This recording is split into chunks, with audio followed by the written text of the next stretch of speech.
nós pudéssemos ter a vida plena, ter a vida nele. Quando ainda éramos pecadores, Deus enviou o seu Filho, e aí está a maior prova de amor por cada um de nós. Ele entregou o seu Filho para a nossa salvação. Em obediência ao Pai, Jesus foi capaz de entregar a sua vida, foi capaz de derramar o seu sangue até a última gota. E nós podemos entender que uma única gota do sangue precioso de Jesus, que fosse derramado em favor dos homens, já seria suficiente para a nossa salvação. Mas Deus, queridos irmãos e irmãs, Deus nos amou sem medida. Deus não colocou limites para nos amar e por isso entregou a sua vida verdadeiramente para que todo aquele que nele crê, que colocar a sua confiança e que responder também com amor, possa ter a vida eterna. Esse texto de hoje, a liturgia em si, é uma liturgia vocacional. Aqui está contido o chamado dos apóstolos no Evangelho segundo São Mateus, no capítulo 9, o chamado de Deus para consolar a humanidade. No começo do Evangelho nós encontramos uma circunstância, logo depois que Jesus chama Mateus e leva Mateus para a sua casa, né? Eles vão para a casa de Mateus, né? Jesus acompanha Mateus até a sua casa. Mateus era um cobrador de impostos, era tido publicamente como um pecador, odiado pelos judeus, odiado pelo povo de Israel, porque era um judeu que trabalhava em favor do Império Romano. Isso causava uma grande angústia no coração do povo. Tanto é que os cobradores de impostos, chamados também publicanos, eram execrados da realidade dos judeus. Eles eram amaldiçoados. Ninguém gostava de se sentar à mesa com o cobrador de impostos, a não ser os outros cobradores de impostos que faziam seus sindicatos. Mas Mateus se encontrou com Jesus. No capítulo 9, versículo 9 em diante, Jesus passa ali em frente à banca de coletoria dos impostos e da mesa dos injustos, dos lucros humanos, dos lucros indevidos. Mateus passa para a mesa da comunhão com Deus. Da mesa da injustiça, ele é justificado pela comunhão com Jesus. E logo depois, o capítulo que nós estamos ainda, o capítulo 9, o mesmo capítulo do chamado de Mateus, Jesus então, observando as grandes multidões que o acompanhavam, ele sente compaixão. Esse povo parece um rebanho, parecem ovelhas que não têm pastor. E Jesus se volta para os discípulos, olhando para eles, diz: olha, a messe é muito grande, os operários são muito poucos. Vamos pedir ao Senhor da messe que envie operários para a messe. Trocando em miúdos, meus queridos irmãos e irmãs, a realidade que nós vivemos, o mundo em que nós estamos, a sociedade em que nós estamos inseridos, e tem uma grande demanda. Muitas pessoas padecem o não conhecimento de Deus pela falta da nossa generosidade em oferecer aquilo que nós recebemos de graça e que de graça podemos dar. Oferecer com generosidade as nossas vidas. Oferecer para o outro o nosso testemunho verdadeiro e fiel ao nosso Senhor, o qual nós amamos, do qual nós recebemos toda a graça da salvação. A nossa sociedade precisa de verdadeiros servos do Senhor. Homens e mulheres que se dedicam ao reino dos céus, e esta vocação se divide, se desdobra, melhor dizendo, eu não gosto muito dessa palavra de se divide nesse aspecto, mas se desdobra de 3 modos em especial. consagração total a Deus, pela vida consagrada, a vida religiosa, o sacerdócio e a vida laical. Todas essas três formas são formas de servir a Deus e de dar uma resposta ao Senhor da Messe, que nos chama a verdadeiramente dar testemunho do Senhor, porque o mundo padece de pastores. É claro que esse texto nós entendemos pela teologia, pela exegese, que é esse estudo teológico a partir dos textos bíblicos. Nós entendemos sim que Jesus chamava pastores para serem os seus sacerdotes, porque entendia que o povo estava desnorteado.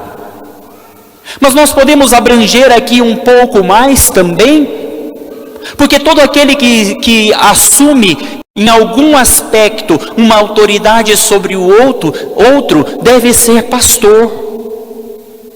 E isso nós dizemos dos professores, dos empresários, dos chefes de alguma empresa, do pai e da mãe de família, do amiguinho que de repente é o líder do grupo ali, dos amigos. Todos nós devemos ser, na verdade, reflexo de Cristo, porque em algum momento da nossa vida exercemos a autoridade de testemunhar Cristo em favor da salvação dos outros. Por isso, nós não estamos isentos, nem eu, padre, nem vocês leigos, nenhum religioso está isento da responsabilidade de oferecer gratuitamente a Deus, por meio do irmão, aquilo que você recebeu de graça. Generosidade. O quanto temos sido generosos com Deus e com aquilo que o Senhor nos oferece a cada dia. O simples fato, meu irmão, minha irmã, de estarmos aqui hoje nesta celebração, seja por meio da nossa transmissão, seja presencialmente, mas a oportunidade de estar ouvindo. Isso significa que hoje nós amanhecemos e temos ainda um tempo para louvar e para agradecer a Deus e para ofertar o dom da nossa vida em favor do nosso irmão para a salvação do mundo. Jesus chamou aqueles que Ele quis. Todos eram capazes de dar uma resposta, e hoje nós temos aqui o elenco dos 12 apóstolos chamados por Jesus para exercer com autoridade tudo aquilo que Jesus deveria realizar pessoalmente, mas Ele enviou embaixadores.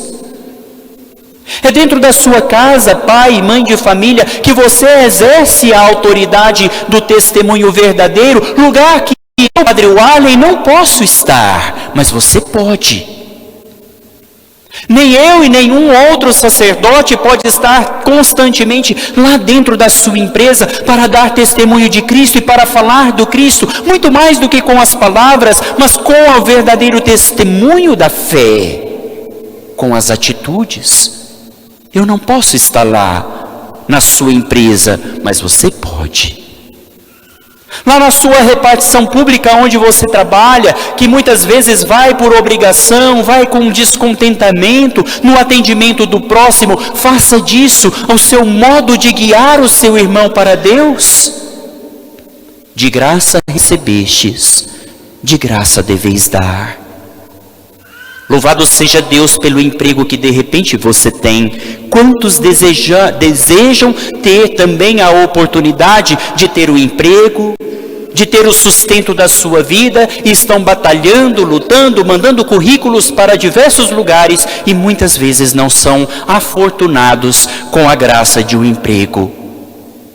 Queridos irmãos e irmãs, recebemos muito do Senhor, ou melhor, podemos dizer, recebemos tudo do Senhor, e nós nos contentamos a dar um pouquinho assim, um fiozinho de cabelo para o Senhor. Ah não, já está demais.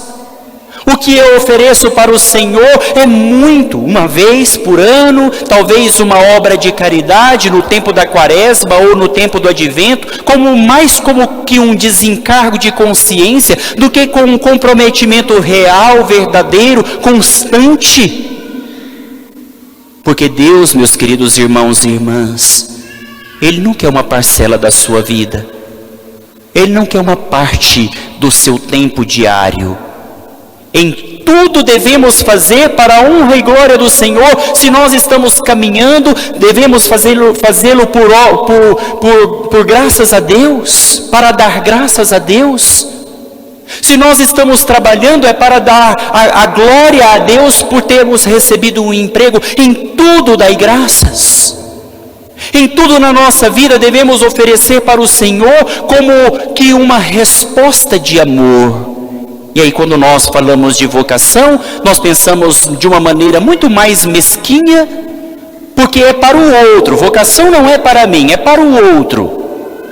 Nós nos contentamos tanto quando o filho da vizinha vai para o seminário, para estudar, para ser padre, porque todos nós queremos um padre ou vários padres nas nossas comunidades, para que nunca nos falte atendimento de confissão, nunca nos falte a Eucaristia, nunca nos falte uma celebração. Imagina se chegassem aqui e não tivesse o padre para celebrar. Quantas vezes já ouvi falar de uma pessoa que chega na igreja, que é o diácono que está fazendo a celebração, pela falta dos padres, porque não temos padres suficientes, viram para trás e vão embora. Todos nós queremos padres, mas quem de nós, na nossa família, na nossa casa, falamos da importância de oferecer tudo para Deus? Porque para Deus não é o que resta, não. Muitas vezes nós nos contentamos em dar para Deus aquilo que sobrou, o último segundo, o último minuto do nosso dia. Vamos lembrar de agradecer a Deus pelo dia que tivemos, porque não acordamos já com o intuito de fazer da nossa vida verdadeiro louvor e oferecimento ao Senhor da messe, que nos chama a dar testemunho. Pode ser na vida consagrada. Quantas vezes nós pensamos, nossa, aquela jovem tão bonita vai para